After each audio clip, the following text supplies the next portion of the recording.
merci de suivre votre émission Point de vue ce dimanche 19 avril 2020. Le Covid-19 est la perspective d'une récession économique mondiale, lendemain incertain qui suscite réflexion notamment de la part des dirigeants comme le président Macky Sall qui, vous le savez, a pris position pour une annulation de la dette des pays africains. Au plan sanitaire, la riposte au Sénégal, la situation donc est maîtrisée en dépit d'une progression des cas communautaires faisant craindre des restrictions encore plus sévères chez nous. De tout cela, on parle avec M. Abdoul Aziz Mbaye. Il est ministre au cabinet du président de la République. Bonjour et merci, bienvenue. Bonjour Omar.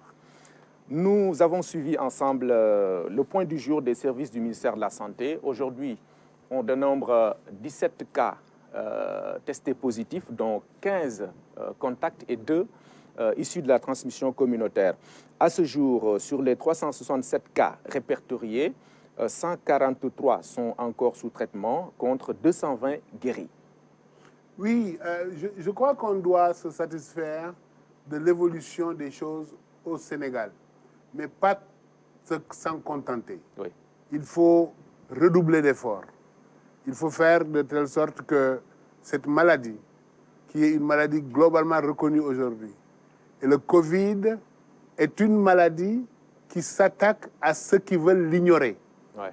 Demandez à un certain Premier ministre européen qui a fait croire que la maladie n'existait pas. Quand il est tombé malade, lui-même en a beaucoup souffert. Maintenant, il est très conscient que le Covid est réel, fait des dommages et fait des morts. Boris Johnson, vous voulez parler? Oui, je ne voulais pas le nommer, mais il faut faire du très sérieux avec le Covid. C'est une maladie grave qui peut toucher les gens, qui peut tuer les gens. Au Sénégal, on a beaucoup prêché la pratique de ce qu'on appelle les gestes barrières. Oui. C'est très important. Nous, avant, on avait des cas contacts, des cas importés et des cas contacts. Aujourd'hui, on a commencé à avoir des cas communautaires. Donc, ça veut dire quoi? Ça veut dire qu'on est passé de quelque chose qui nous est venu de l'extérieur, un visiteur, pour dire, Oui. Gan, et on est passé à quelqu'un qui est de chez nous, c'est-à-dire un avec qui on vit. Quand on vit avec quelqu'un, dans le même village, on met des barrières entre sa propriété et votre propriété. Et ces gestes barrières, c'est ce qu'on appelle niak en Wolof. Hein. Ouais. Il faut faire attention que cette chose ne vienne pas toucher votre domaine, votre famille ou vos parents. Oui. Et c'est très important. Et on a noté aussi que, bon, sur le plan de la réponse qui est apportée à cette pandémie chez nous, le Sénégal fait quand même exception parce qu'on a un taux de guérison qui est bon et voilà, un taux de mortalité qui est bas en vérité. Oui, mais le Sénégal est un pays habitué à la gestion des épidémies de cette sorte. Le Sénégal, dans l'histoire, a connu les pestes, a connu la rougeole, a connu le choléra, a connu des tas d'épidémies de cette nature. Les gens ont appris à se mobiliser très vite pour faire ça. Regardez notre taux de prévalence du sida. Vous comprendrez qu'on a eu toujours des efforts très anticipés. On doit remercier le ciel d'avoir des dirigeants qui ont toujours su anticiper les problèmes. Dans les années 80, on avait mis en place, ici au Sénégal, des centres pour recevoir les gens porteurs du virus sida avant même de voir le premier cas. Ça veut dire qu'on a anticipé. Ça, c'est les scientifiques qui le font. Parce que c'est une maladie physique. Ce n'est pas une maladie de l'âme. Une maladie de l'âme, on prie avec Dieu, on prie avec ses fétiches, on fait ce qu'on veut. Une maladie physique, on voit le docteur. C'est le docteur qui soigne l'homme et c'est le vétérinaire qui soigne l'animal. Ça, aujourd'hui, les Sénégalais en sont conscients. Ils en sont très conscients, sauf qu'il y a quelques voix dissonantes qui sortent encore pour dire j'ai un remède ou ceci. C'est pas vrai. Ils n'ont rien du tout. Ils ne peuvent pas se sauver. Que Dieu nous préserve de ces gens qui prennent cette chose à la légère. On n'a jamais pris les endémies à la légère ici au Sénégal. On n'a jamais pris les épidémies à la légère. Il ne faut pas que des jeunes marabouts qui viennent, qui ne détiennent rien, viennent nous faire croire qu'ils détiennent quelque chose. En tout cas, face à la pandémie, il est agité, voilà, la pertinence d'un confinement total. Le président de la République n'est pas dans cette logique, il l'a dit, hein, mais suivant l'approche graduelle qui est adoptée jusqu'ici, il n'exclut pas de réaménager, par exemple, les horaires du couvre-feu. Mais c'est normal. C'est dire que la balle est maintenant dans le camp des Sénégalais. La balle est dans le camp des Sénégalais dès lors que la maladie est chez nous. Cas communautaire, ça veut dire que ce n'est plus un visiteur. Il est là. Elle est là, la maladie. Donc, il nous faut savoir que c'est ce que nous ferons qui déterminera ce que les autorités auront à faire dans l'avenir. Je prends un simple exemple sur le Sénégal. Le Sénégal est pris partout en exemple d'ailleurs dans le monde. Hein. Ce qu'on a fait depuis le début, ce que le président a fait depuis le début, c'est de suivre les étapes comme il faut les suivre. On a suivi ce qui s'est passé en Chine, ce qui s'est passé en Europe. On a appris des leçons. Oui. Il a anticipé sur ce qui peut venir en Afrique. Il a mis en place très tôt, dans le début du processus, depuis le début du mois de mars, il a mis en place des systèmes qui nous permettent de contenir cette maladie. Parce qu'il faut d'abord essayer de contenir la maladie. Et quand vous avez des cas qui se révèlent, que ce soit des cas importés ou des cas qui contactent, etc., vous prenez les gens qui sont malades, vous allez les soigner dans les hôpitaux. On a des hôpitaux qui les traitent actuellement. Les gens qui ont été des contacts, qui ne sont pas encore malades et qui ont la potentialité d'être malades, on les confine. On les confine. C'est ce qu'on a fait. Il y a énormément de gens dans les hôtels. Aujourd'hui, il y a près de 3000 personnes qui sont dans le confinement ici au Sénégal. On a fait le travail sérieux au Sénégal et moi, je suis fier de ce qui a été fait par le Sénégal qui nous met en position d'exemple de par le monde. Il faut continuer ça. Parce que si on ne le continue pas, ce qui va arriver, c'est que les cas communautaires vont se disséminer d'une manière rapide et extraordinaire. Le Covid est rapide. Dafa gaaw. Il faut agir vite, agir fermement pour ne pas l'avoir. Bien. Alors, parmi les mesures sociales qui ont été prises par le chef de l'État, parce que c'est une situation exceptionnelle qui impose des restrictions et appelle donc des mesures, le président de la République l'a compris, en prenant des décisions dans ce sens. L'achat de vivres pour 69 milliards de francs CFA. Alors, ici, c'est une polémique qui s'est installée sur l'attribution et le transport de ces vivres-là. Faut-il ou non, toucher une question de transparence? Est-ce qu'on peut douter de la transparence dans cette affaire-là? Écoutez, monsieur Nyinga, il nous faut être sérieux. Je ne peux pas parler avec autant d'urgence dans mon propos d'une maladie qui appelle l'urgence pour être traité, confiné, pour être borné, limité, pour être évacué de notre pays et qu'on fasse tout l'effort pour que les Sénégalais n'en souffrent pas, dans l'urgence encore, pour leur donner à manger, pour aider à leur donner à manger. Et on se retrouve dans des problèmes de détail. On ne peut pas courir en se lassant les chaussures. Tous les stratèges savent ça. On court et après on lasse les chaussures. Ou bien on lasse les chaussures et après on court. Mais comme on ne peut plus nous arrêter maintenant, il faut aller vite. Ce qui a été fait ici au Sénégal est exemplaire. Pourquoi? La première chose, c'est que si vous regardez ce qu'on a mis en place pour le Covid, ce qui met en place la force Covid, le décret qui le met en place, met déjà en place un comité stratégique qui est dirigé par le chef de l'État et un comité technique qui est dirigé par le ministre des Finances. Ici au Sénégal, pour une fois, on a fait une décision extraordinaire. Toutes les sommes qui iront pour aider à lutter contre le Covid seront des sommes déposées dans le trésor public sénégalais. Le trésor public, c'est un compte unique de l'État. Tout argent qui entre là-bas est connu, tracé, traçable. Là où ça entre, on sait. Là d'où ça sort, on sait. Ça, c'est la transparence. Ça, c'est la première chose. Deuxièmement, on a ajouté aux deux comités que je viens de dire, un comité qui est le comité de suivi.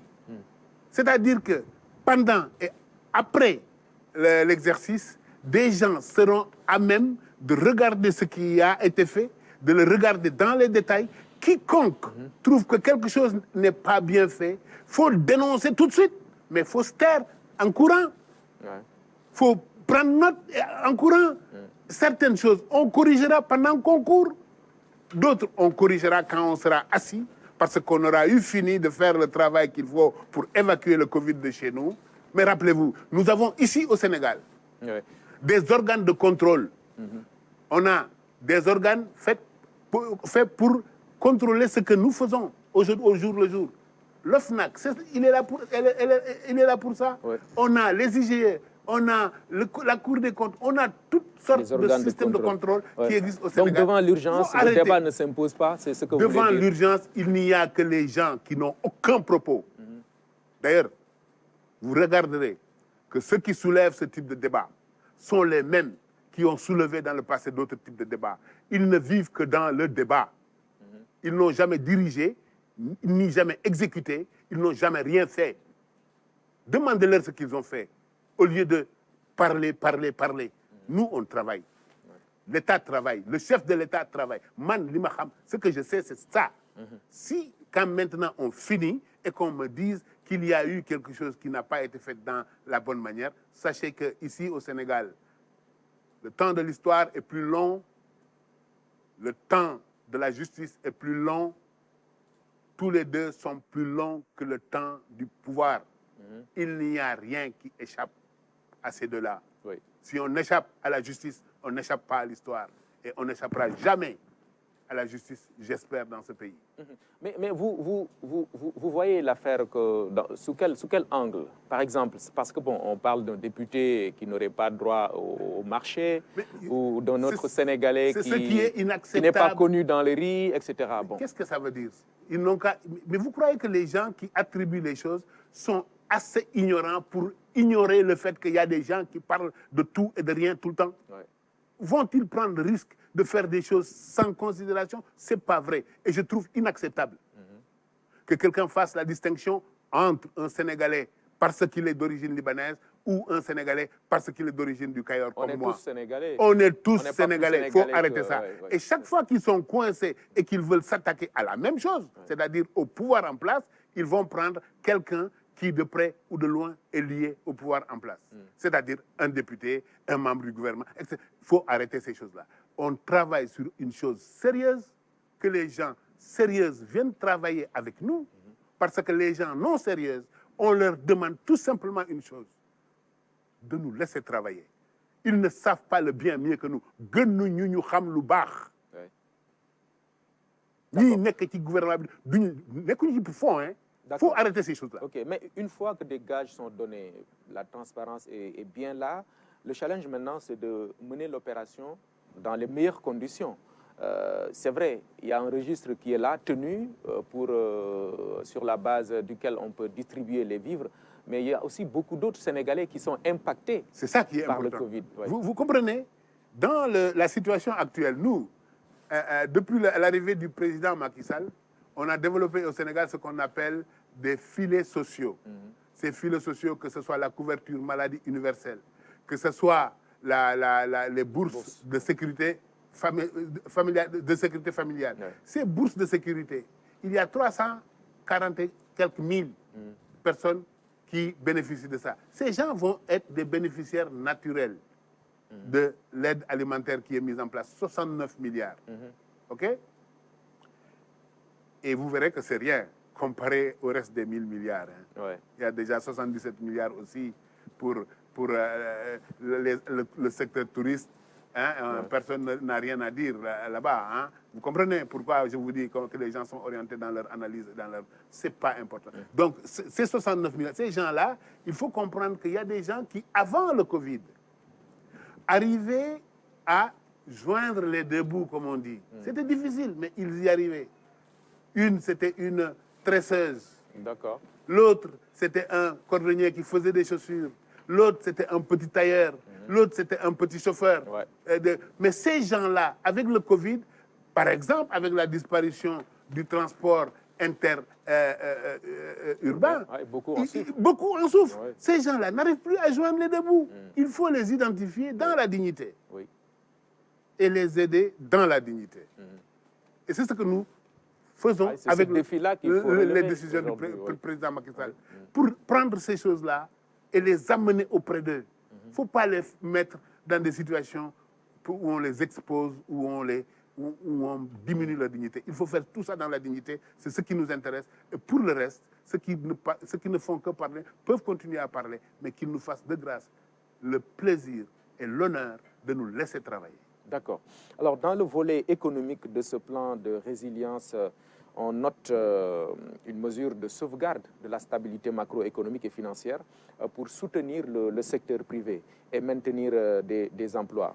D'ailleurs, la première ordonnance prise par le président de la République va dans ce sens d'interdire des licenciements en cette période-là assez exceptionnelle. Alors, ce soutien-là, donc, c'est des liquidités et c'est des mesures fiscales et douanières. Bon, si tout se passe bien, on a de quoi tenir l'économie pendant cette période-là. Vous allez comprendre simplement ce qui a été fait. Le président Macky Sall a dit « Je mets à la disposition de l'économie et de la société sénégalaise 1000 milliards pour soutenir d'abord les populations, l'urgence, d'abord les entreprises pour se préparer. » Je vais vous dire quelque chose que les gens n'ont pas noté. Nous, on n'a pas travaillé avec le président Macky Sall sur cette notion de résilience qui veut dire résistance à. Oui. Nous, on a travaillé sur cette notion de résilience qui veut dire surmonter quelque chose, c'est-à-dire aller au-delà d'eux. Après le Covid, l'économie sénégalaise sera en meilleure posture pour avancer que si on avait attendu jusqu'à ce que le Covid finisse pour commencer à nous occuper de l'économie endommagée dans le pays. On ne fera pas ça. Quoi. On a fait une démarche proactive et anticipative. Vous comprenez? Oui. On est dirigé ici. Hein.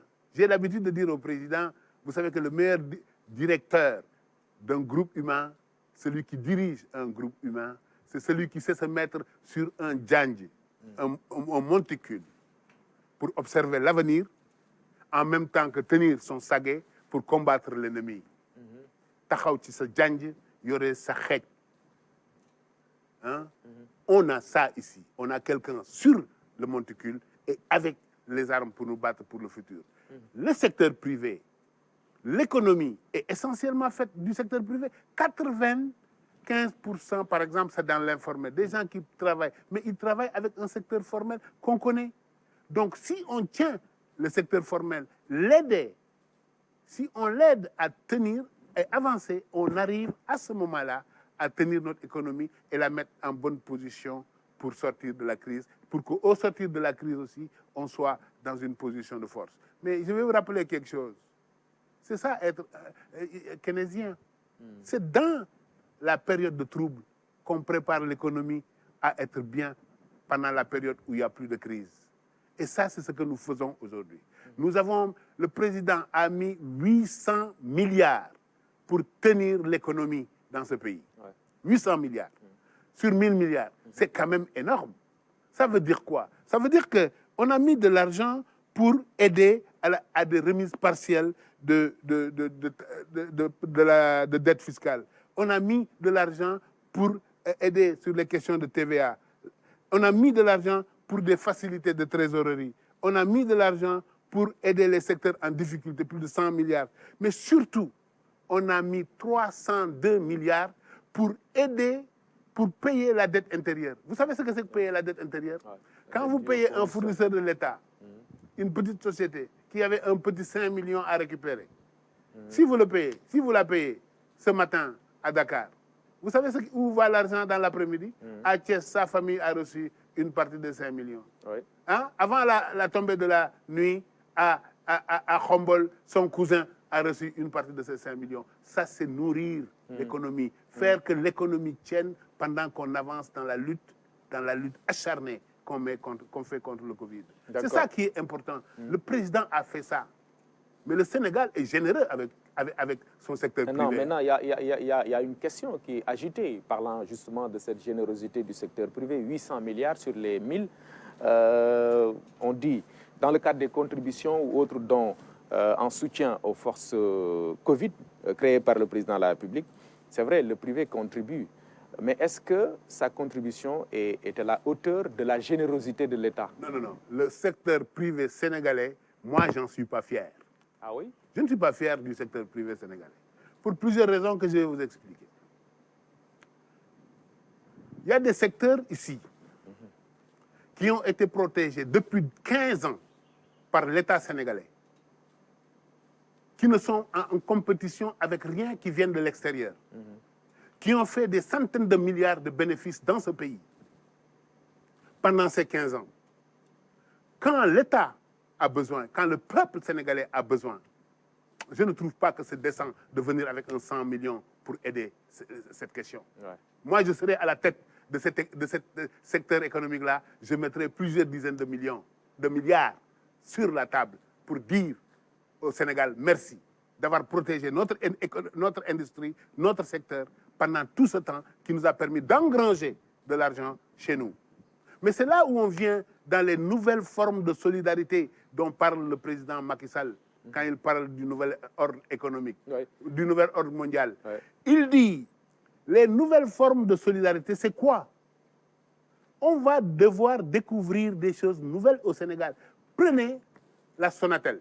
Je vais vous montrer de la solidarité économique qui va vous faire comprendre pourquoi moi, je ne suis pas de ceux qui tolèrent qu'on nous vienne nous bassiner les oreilles avec du patriotisme économique. Qu'est-ce que ça veut dire? Prenez la Sonatel. Si le directeur général de la Sonatel annonce 100 milliards de bénéfices, là où il est, le ministre des Finances, sans même bouger, dit « Ah, moi, je viens de gagner 30 milliards. » C'est l'impôt sur le bénéfice. Deuxièmement, en tant que responsable financier de l'État, il dit « Tiens, dans cette société, j'ai aussi 20%. Donc, sur les 70 milliards, les 20%, 14 milliards, me reviennent aussi comme dividendes. Oui. Les Sénégalais qui ont investi dans la Sonatel vont dire « Ah, nous, on a 10 ou 20%. » Ils vont dire « On a 14 milliards, 7 ou 14 milliards. » Les travailleurs de la Sonatel qui ont des actions dedans vont dire « Ah, nous, on a dedans, disons 10%, 7 milliards.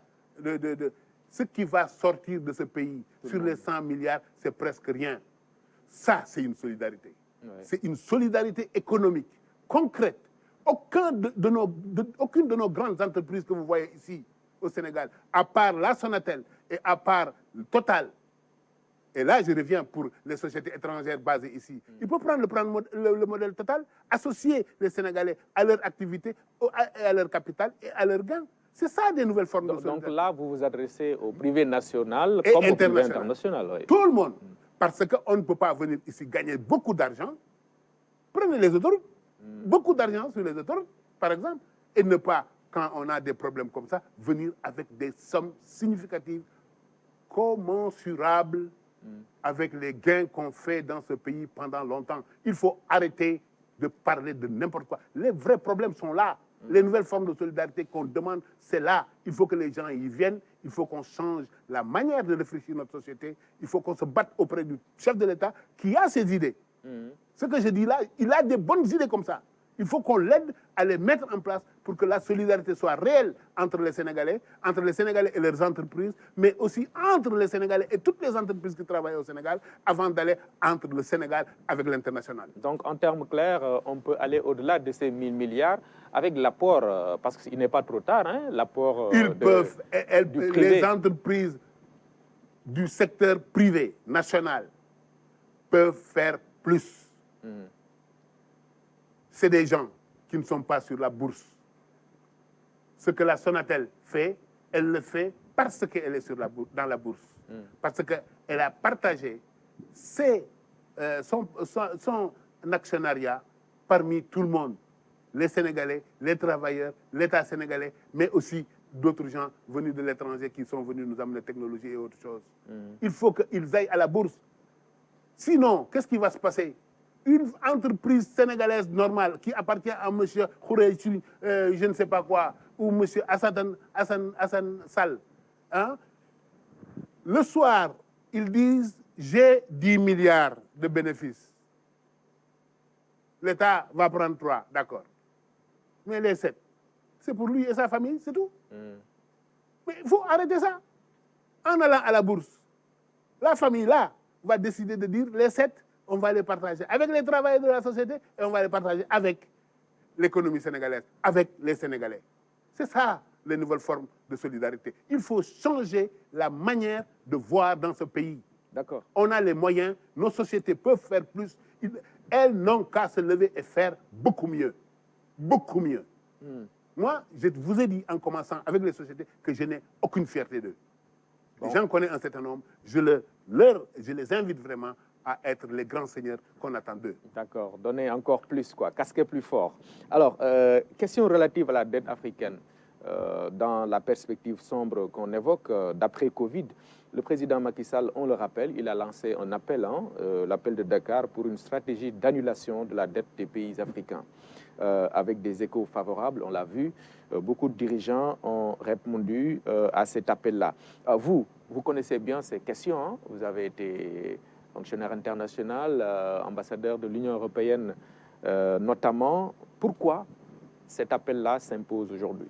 C'est important. C'est important de... D'ailleurs, je suis très fier du président Macky Sall. Très, très fier. D'habitude, quand il y a une catastrophe en Afrique, c'est un étranger qui vient demander de l'aide pour l'Afrique. Vous avez entendu beaucoup de programmes qui s'appellent Programme XYZ pour l'Afrique. Pour une fois, c'est l'Afrique qui dit ce dont elle a besoin. Le président Macky Sall,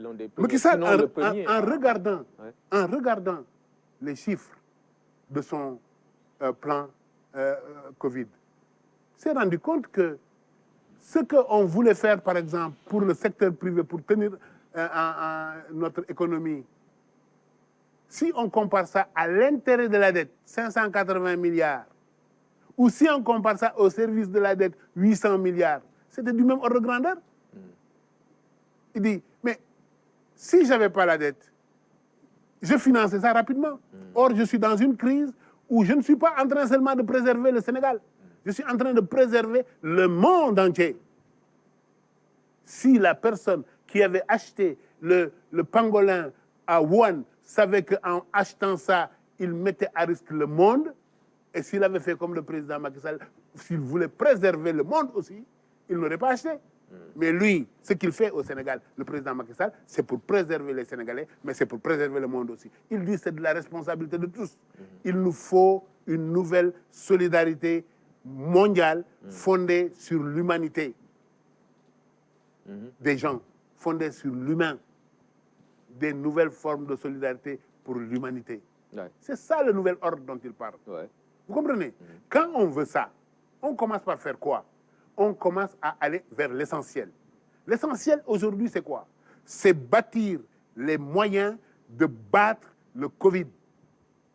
Quand on fait ça, on ne peut pas se retourner et regarder des intérêts sur une dette qui vont échoir cette année et qui vont nous empêcher d'investir dans ce secteur. Ouais, 365 milliards de dollars, 365 milliards, on l'estimait d'ailleurs. C'est rien. La dette totale, c'est rien. Ouais. Mais je veux venir à autre chose. La dette totale, c'est rien. 365 milliards, c'est même pas le 10e du millième de ce qu'on fait comme transaction par jour dans les bourses au niveau mondial. Arrêtons de mettre les choses inessentielles devant les choses essentielles. Le président Macky Sall appelle à l'essentiel au niveau international. D'ailleurs, regardez, qu'est-ce qu'il lui a répondu tout de suite?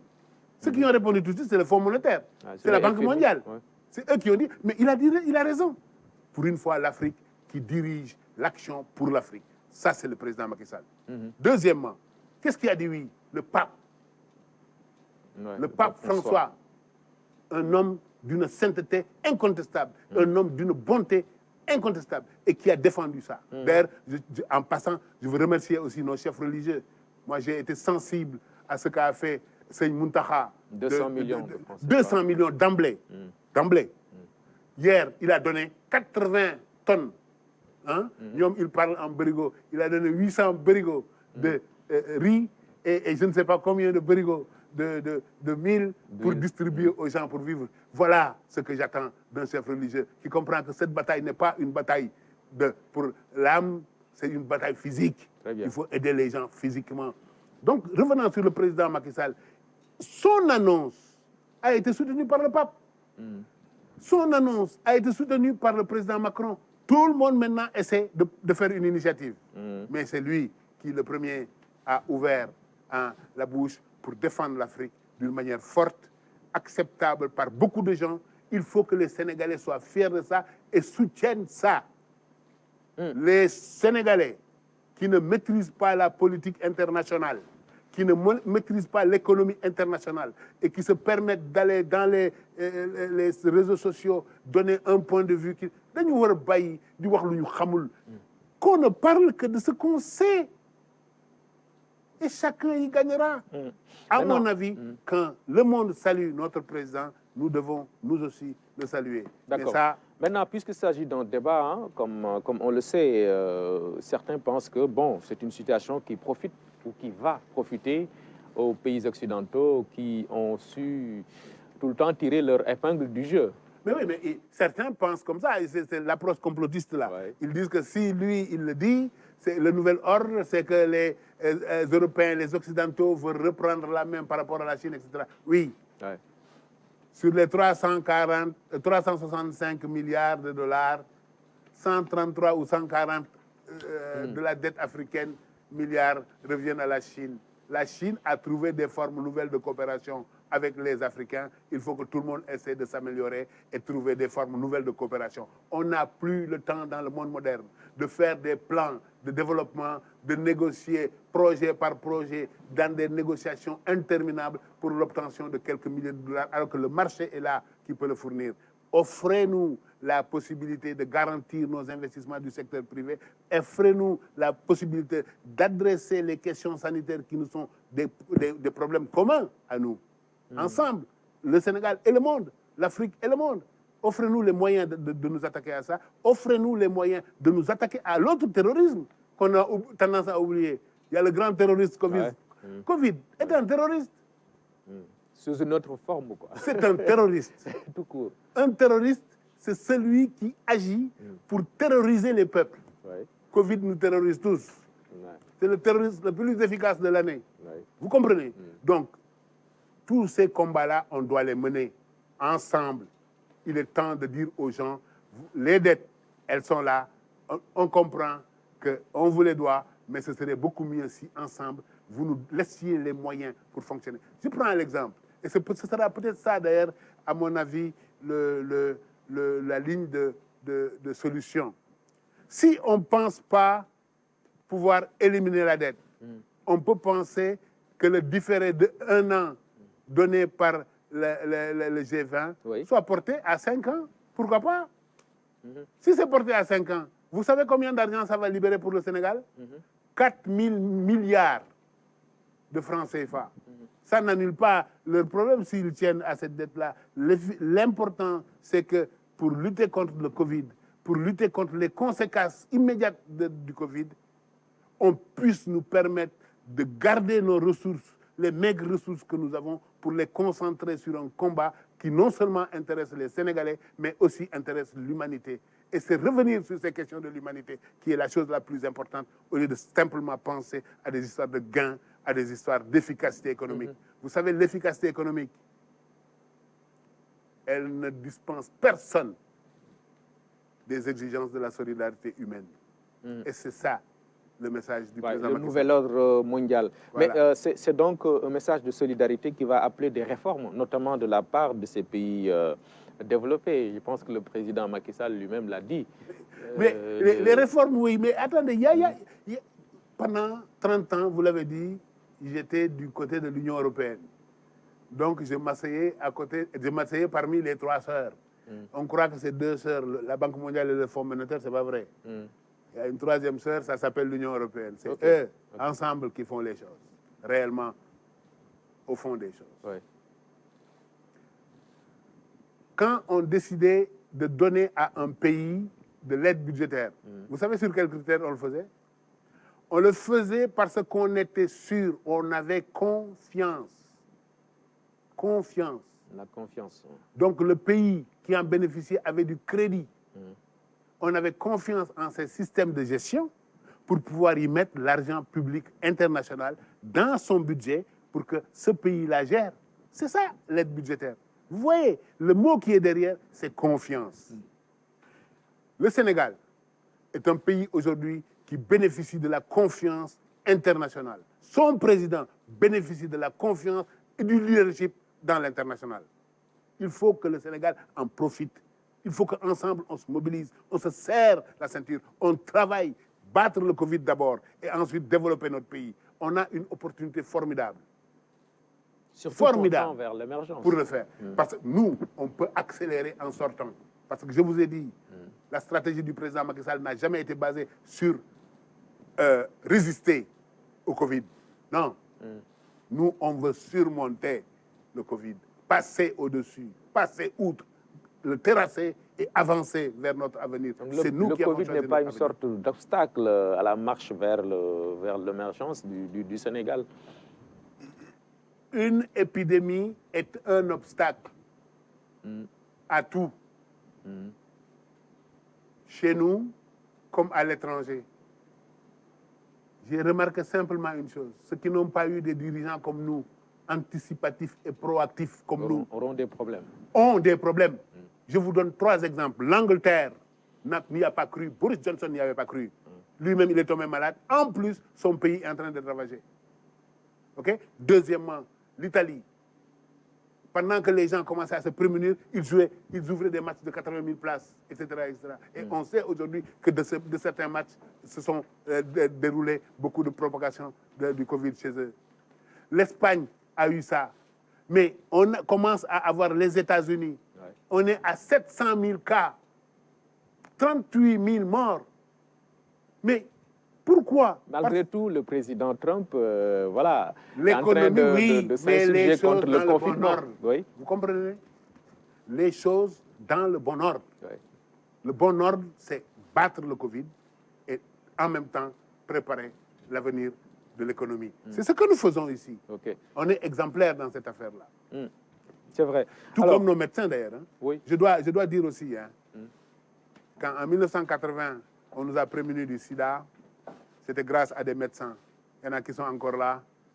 Je salue ma sœur Eva Maricol, professeure Eva Maricol d'Ananle. Elle a fait un très grand travail à l'époque avec ses amis. Je pense à mon ami Elaj Si, l'ancien patron de la Croix-Rouge internationale. Il y a des gens comme ça qui ont aidé ce pays à faire des choses dans les années 80. Aujourd'hui, on a les professeurs Seydi, on a les Bousso, on a d'autres gens qui se battent. Madame Khemes, Ngom Ndiaye. On a le ministre, mon jeune frère Abdoulaye Diouf Sarr, qui suit ses médecins au pas fait pour mener la bataille. C'est ceux qui mènent la bataille qu'il faut regarder aujourd'hui. Il ne faut pas écouter ceux qui parlent pour ne rien dire. Ouais. Aujourd'hui, dans l'urgence, il bénéficie d'une enveloppe de 64 milliards, le secteur de la santé.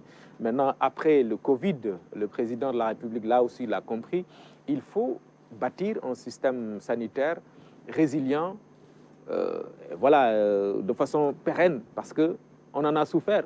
Quand même, on en a souffert. À ce 3e stade-là, on envisage un énorme programme de reconstruction, de reconsolidation de notre système sanitaire dans ce pays de plus de 500 milliards de francs. On a pris la leçon très au sérieux. Ouais. En attendant, sur les 64 milliards, je crois qu'il y aura un autre programme qui viendra faire la consolidation à moyen terme d'à peu près 100 milliards. Donc, il faut savoir que c'est dans la bataille qu'on se prépare pour agir et être efficace dans les périodes de croissance. C'est dans les périodes faibles qu'on agit pour les périodes fortes. Il faut simplement que tout le monde sache qu'ici au Sénégal, on n'est pas dans une simple question d'efficacité économique, on est aussi dans une question d'efficacité sociale et on a découvert, comme tout le monde, que nos systèmes de santé sont faibles par rapport à certains types de pandémie et il faut les renforcer. J'ai entendu hier le président de la République dire quelque chose qui m'a touché. Quand il a dit que si le plus petit village au Sénégal devait encore comporter des risques sanitaires du type Covid, c'est l'humanité tout entière qui serait à risque. C'est là encore qu'il faut revenir. Nouvel ordre. Il faut revenir à cette notion de nouvel ordre pour parler du nouvel ordre, pour les solidarités, pour l'humanité. Ouais. Et ça, c'est la chose la plus importante.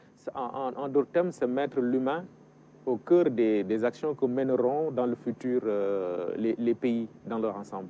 Vous savez, quand on est sorti de la Seconde Guerre mondiale, on a mis en place des institutions de Bretton Woods, comme on les appelle, Ouais. la Banque mondiale et le Fonds monétaire.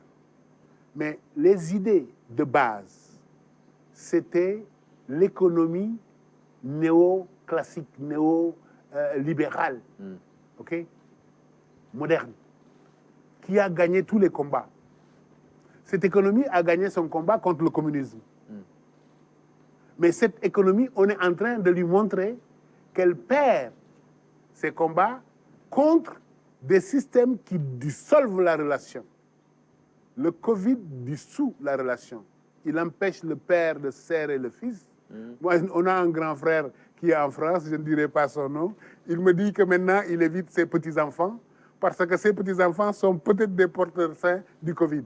Et que lui, il a au-dessus de 75 ans, il ne veut pas que ses petits-enfants le tuent. Ça, c'est la dissolution du lien. C'est ça que fait le Covid. Oui. Quand on dissout le lien, on dissout tout. On dissout les échanges, on dissout le travail, on dissout le bien-être social, on dissout la société. Okay? Quand on a ce type de pandémie qui nous pend au nez, on doit s'organiser autrement. Et cet autrement, c'est quitter peut-être l'esprit néolibéral où on ne pensait qu'à optimiser les profits des entreprises et du capital pour revenir vers quelque chose qui optimise la sécurité collective et sociale pour permettre aux hommes d'avoir un développement conforme à leur humanité. Retour à l'humanité, c'est ça. Ce n'est pas de la théorie. C'est une sorte de réponse appropriée aux nouveaux défis qui peuvent nous arriver dans l'avenir, aux nouveaux risques que nous encourons, parce que les choses ont changé. Avant, on pouvait être malade et mourir à Wuhan parce qu'on a consommé un petit pangolin. Mais maintenant, avec l'effet pangolin, quand on le fait, on tue aussi des innocents du côté de Kaolack ou du côté de je ne sais pas où. Très bien. Avez-vous une réflexion sur le débat sur le traitement du Covid? On sait que le Sénégal, évidemment, fait exception. On a d'éminents... C'est la gouvernance au Sénégal qui est un exemple. Ouais.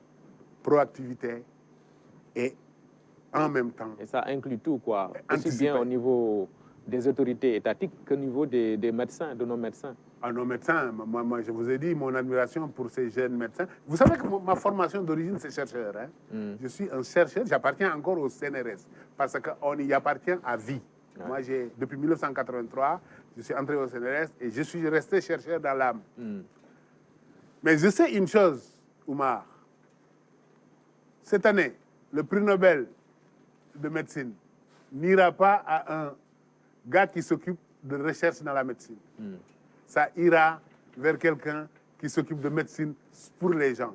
Oui. Des gens comme Raoul qui disent « Je veux me concentrer à l'essentiel qui est à l'urgence, qui est de sauver des vies, qui est d'aider les gens à être prémunis par rapport à ce Covid que je sais dangereux. » Ces gens-là, ces nouveaux-là, médecins-là, cette mentalité de médecin tournée vers l'humain, elle est beaucoup plus intéressante au moment où je vous parle que les esprits de recherche les plus pointus, les plus intelligents qu'on puisse avoir dans ce domaine. Et Dieu sait.